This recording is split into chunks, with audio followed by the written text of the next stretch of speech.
ជំរាបសួរសុខស្ដីបងប្អូនកូនក្មួយទាំងអស់គ្នាទទួលទានអាហារហើយនៅចាបើមិនតនេះមករីទទួលទានអាហារជុំខ្ញុំម៉មមីបានឆ្លងជូនអ្នកចិត្តខាងយ៉ាបងប្អូនហើយនិយាយថារសជាតិនឹងឲ្យអ៊ុយហ្មងប៉ុន្តែបន្លែអត់គ្រប់គ្រឿងទេខ្ញុំសុំផលិតម្ទេសឲ្យវារីករសជាតិតិចសិនតែស្លហ្នឹងបងប្អូនស្លឆ្អឹងជនីជ្រូកហ្នឹងស្រោះវាឡើងឆ្អិនហើយយកវាទៅបំពងទៀតបានយកមកស្ល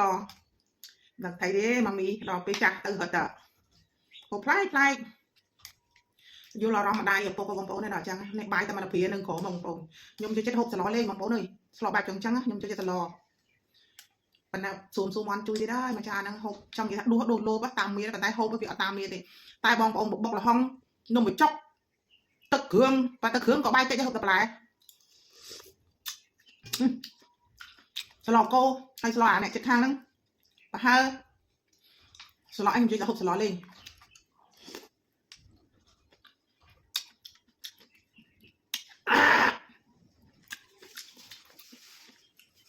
បងប្អូនហើយដឹកបងប្អូនខាងណាទេដឹកដើមទាំងហើមឬមកមីឆ្លក់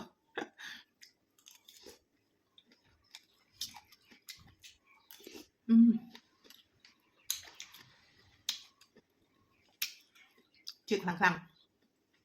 បានម្នាស់ទុំបងប្អូននេះឃីវណាខ្ញុំមានតែដើមខ្ទឹមដាក់ខ្ទឹមយើងណានេះប៉ុន្តែខ្ញុំយកខាងដើមចាហើយនឹងជីបានស៊ុយទេយកមកឆាជាមួយដាក់ខ្ទឹមបំពងតែបើមានណាបងប្អូនខ្ញុំនិយាយចំពោះបងប្អូនស្រុកខ្មែរបងប្អូនសាកស្លតែចុងក្រោយស្រូបពីលើហ្នឹងបំពងខ្ទឹមហើយយើងឆាដាក់ជាមួយម្រះព្រៅបន្តិចជីសបន្តិចជីអាណាបន្តិចជីនឹងវងបន្តិចដាក់ខ្ទឹមបន្តិច5មុខហ្នឹង6មុខទាំងអាខ្ទឹមបំពងបងប្អូនដាក់ឆាចូលគ្នាហើយដួសដាក់ក្នុងសឡបងប្អូនដាក់សឡបងប្អូនដែលស្លគ្រប់គ្រឿងហើយហ្នឹងអាគ្រឿងចុងក្រោយបងប្អូនដាក់ពីលើបងប្អូនហើយកូរវាឲ្យភ្លក់មើលបើកាលណាមិនឈ្ងុយមិនឆ្ងាញ់មិនចាប់ជាតិទេបងប្អូនឲ្យជេរម៉ាមីយ៉ា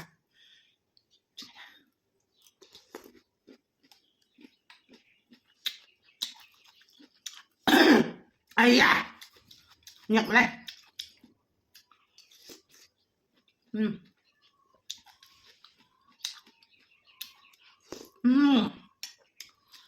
ថ្ងៃហ្នឹងខូបបណ្ដាកូនពៅ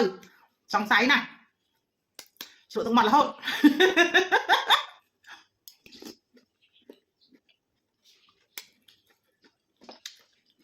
បងប្អូនដឹងមិនហីខ្ញុំនៅខ្មែរតាមមុនណាខ្ញុំទិញត្រីចំហុយគេដល់ពេលរួចទៅខ្ញុំអត់មានលុយទេចាមិនមែនត្រូវខ្ញុំអត់មានលុយក្រៅខ្ញុំមានតែលុយ ABN ខ្ញុំនឹងចុចមិនសំតែវាកាំងចុចចេញគេឲ្យរងចាំ3ថ្ងៃខ្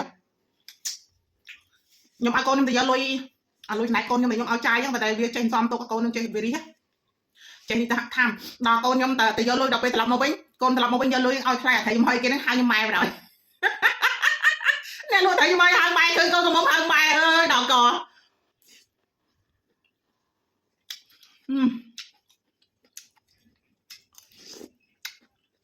ហើយពេក